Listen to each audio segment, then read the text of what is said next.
Hello, good morning students. मैं किरण सूरजकुल रेवाड़ी, विषय हिंदी, कक्षा 10वीं।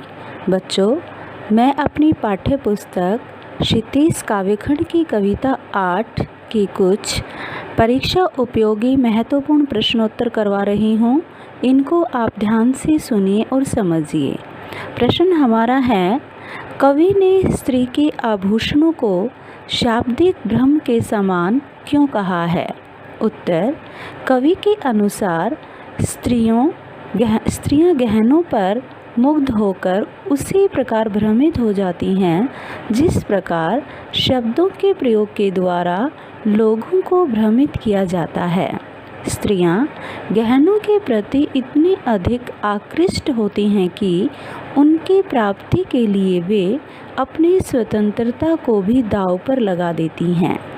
पुरुष वर्ग उनकी इस कमजोरी का फ़ायदा उठाकर मनमानी करता है। इसलिए कवि ने स्त्रियों के आभूषणों को शाब्दिक भ्रम के समान कहा है। अगला प्रश्न है, कन्यादान कविता में माँ ने बेटी को किस प्रकार का जीवन जीने की शिक्षा दी? उत्तर, कन्यादान कविता में माँ ने विवाह के समय जो परंपरागत बात बताई उनसे हटकर शिक्षा दी।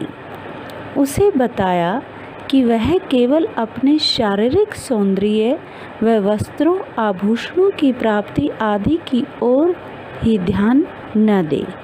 उसे वह सामाजिक परिवर्तन देखने हैं जिन के अनुसार लोग स्त्रियों को भ्रमित करते हैं। माँ ने अपनी बेटी को कहा कि वह अपमान या अन्याय का विरोध करे।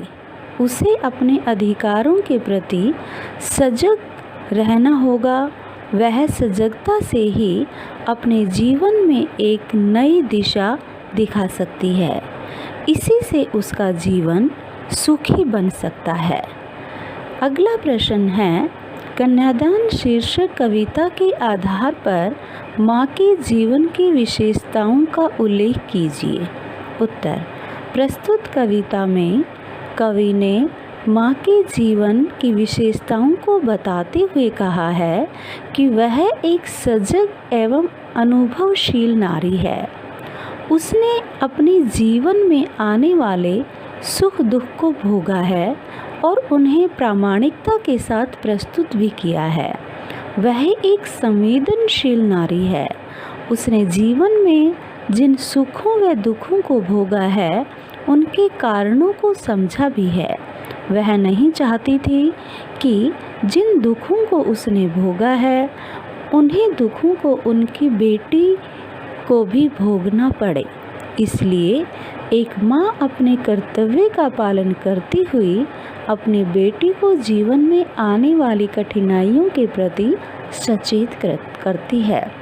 अगला प्रश्न है, कवि ने कन्यादान कविता में किसके दुख को प्रामाणिक कहा है और क्यों? उत्तर, कवि ने कन्यादान कविता में विवाहिता नारी के दुख को प्रामाणिक कहा है क्योंकि आज हमारे समाज में दहेज प्रथा और सामाजिक बंधनों की आग नवविवाहिताओं को तेजी से निगलती जा रही है।